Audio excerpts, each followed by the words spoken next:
reka dukomeze kubasuhuza cyane tubabwira tuti mwakoze cyane ndetse mwahisemo neza gukurikirana ibiganiro byacu, tubabwira tuti natwe tuzajya dukora ibishoboka byose tubagezeho ibiganiro bibigisha mu buryo bumwe cyangwa ubundi. Kumwe mudukurikiye mukoresha telefone, computer, nimureba imbere anditse subscribe muha kandi kugira ngo mukomeze kugirirwa amahirwe yo kubona ibiganiro byacu gatanu kuri gatanu mbere y'abandi. Hanyuma rero nk'uko mwabidusabye kwibanda ku biganiro by'ubuzima, uyu munsi tugiye kubabwira ibyo mwakora mukarushaho kwita ku isuku mu myanya ndangagitsina yanyu.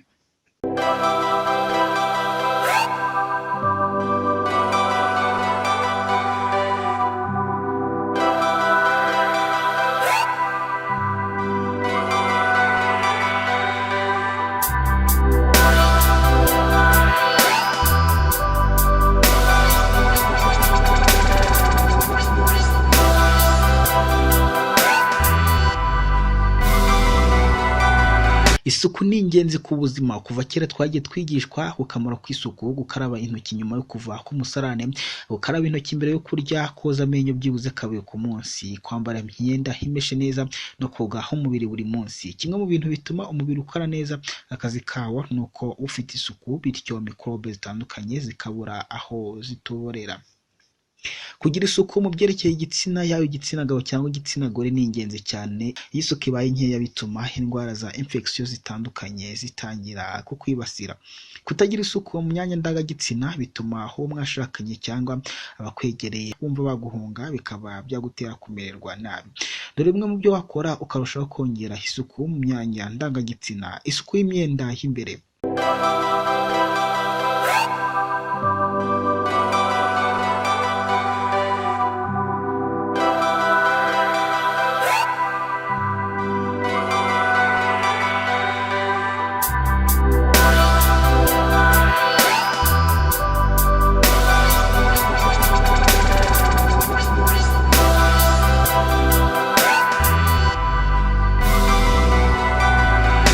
Yaba abagabo cyangwa abagore, kwambara imyenda y'imbere, yaba amakariso, udukabutura, amasengeri cyangwa amasutiye bisa neza kandi bifuze neza ni ingenzi cyane. Ugomba kwirinda kandi gusubira mu myenda y'imbere, cyane cyane iyo yajemo ibyuya, nk'iyo wagenze ahantu harehare n'amaguru, wiriwe ku izuba cyangwa wakoze siporo.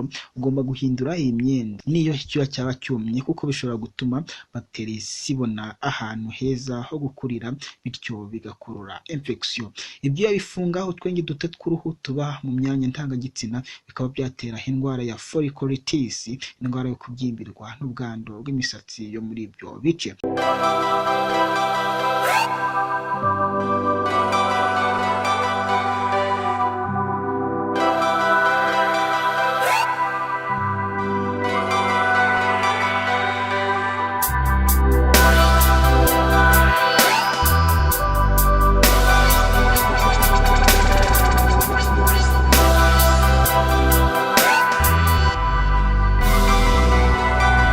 Ikindi ugomba kuzirikana kuri iyi myenda y'imbere nuko ugomba kwambara itagufashe cyane, ku buryo ibuza umwuka kwinjira. Ntugomba na rimwe gufunga inkari. Mu gihe cyose ushatse kunyara ntugatindiganye cyangwa ngo ufunge inkari. Kunyara bifasha mu gusukura umubiri, kuko inkari zikura bagiteri mu muyoboro w'inkari. Iyo ufunze inkari rero bituma bagiteri zishobora gukura muri ibyo bice.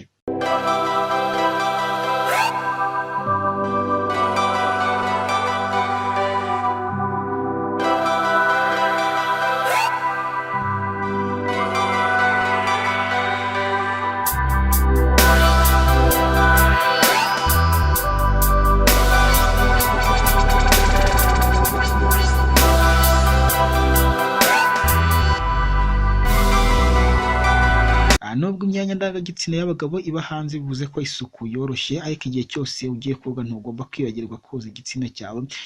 Niba udasiramuye ugomba korosora igihu cy'igitsina cyawe ubundi ukahakorera isuku.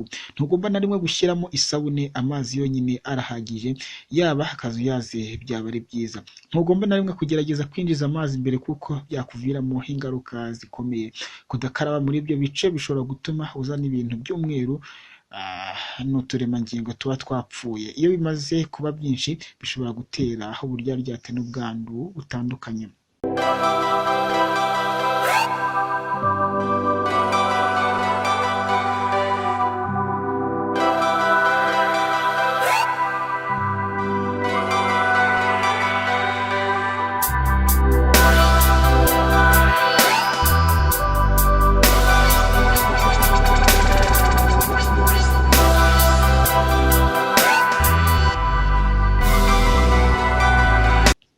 Ku gitsina gore, isuku y'imyanya ndangagitsina ku bagore isaba kwitabwaho cyane kuko bo bagira igice cy'inyuma n'icy'imbere gishobora kwandura byoroshye, hakiyongeraho ko bajya mu mihango. Mu gihe uri mu mihango ni ngombwa gusukura bihagije ibice by'inyuma, ugahindura kenshi ibitambaro by'isuku bikoreshwa mu gihe cy'imihango byibuze hagati y'amasaha 3 n'6 bitewe n'amaraso uva. Mu koza imyanya ndangagitsina y'inyuma ushobora kogesha amazi y'akazuyaze n'amasabune yabugenewe, ntugomba na rimwe kozamo imbere kuko bishobora kwangiza ibyo bice bikaba byatuma pH yaho ihinduka nuko ugatangira kwibasirwa n'ubwando mu myanya y'ibanga yawe. Kutoza ibice by'inyuma neza hano ku bagore bishobora gutuma bazana ibintu by'umweru bishobora gutuma bagiteri zororoka cyane muri ibyo bice bikaba byatera infection zinyuranye.